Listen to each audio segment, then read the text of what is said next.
Welcome back to the Team Zone, where this time we are going to talk to what I think is one of the most visible teams, at least on social media, where I do my work.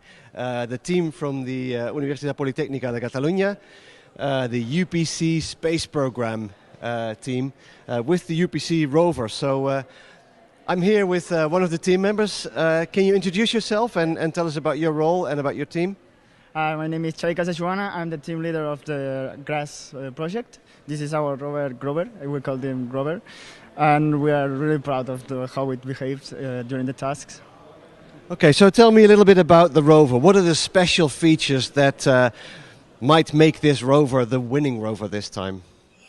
We have the robotic arm is really it's very maneuverability, high maneuverability, and it's easier to get using invest kinematics for the collecting parts and switches. It went really well with the maintenance task. We couldn't do all the things, but most of the parts it worked really well. Also, all the camera system to locate inside of the martian, it's also really well optimized, and it worked pretty well. We had one waypoint only at fail about half a meter, so it's really accurate also. And this could be the main parts. Also, the turning wheels and all these are really well done. Okay, I see the rover has 6 in the same configuration as Curiosity and Perseverance, isn't it? Did you copy that idea from NASA? We inspired ourselves to this design because it's simple to do it by ourselves, and also it gives the rover stability and for the bumps or anything like this to not turn around. And we thought this may be the best type of structure for us. Okay, well that makes perfect sense, of course. If NASA does it, then it must have been a good idea. Tell us a little bit about how the competition went. You told us a little bit already, but you finished all the tasks, correct? No, we couldn't do the proving. We did all the tasks except for the proving task because there were some problems with the control system of the wheels and communications. So we had lack of time in electronics and for the electronics part and programming, and we couldn't do it. And for the navigation and science tasks, we had the problems of the rain.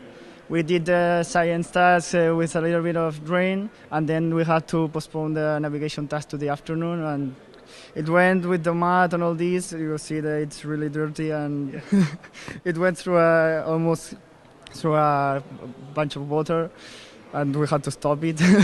Okay, well, but all the teams had that same disadvantage, I guess. In Mars there's no water, so we didn't build it for water resistance.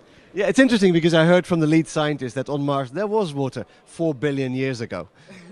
But now we don't know if there's water. We found it for the science report, we put it there. So.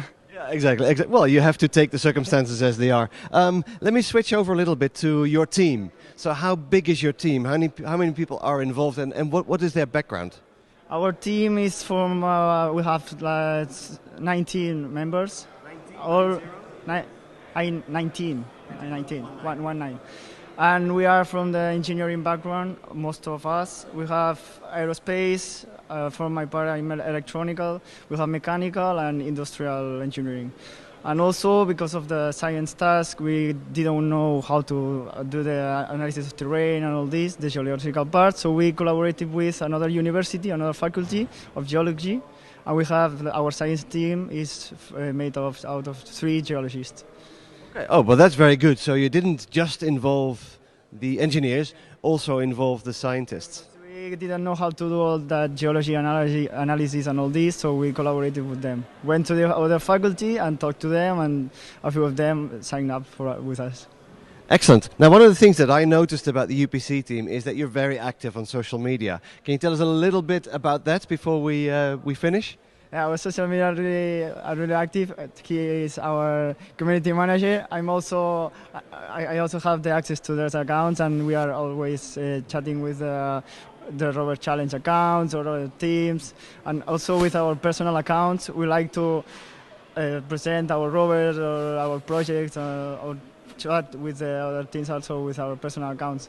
And I think it's a very important part of this, of the visibility on the social medias, so we take it really seriously also. Excellent. Well, it has been very visible, at least to me, so thank you very much. Keep up the good work, and in the meantime, keep following the final hours of this challenge on hashtag ERC 2022. So thank you very much, and I'm looking forward to seeing you, well, in the award ceremony, and if not there, at least in the challenge next year. Thank you.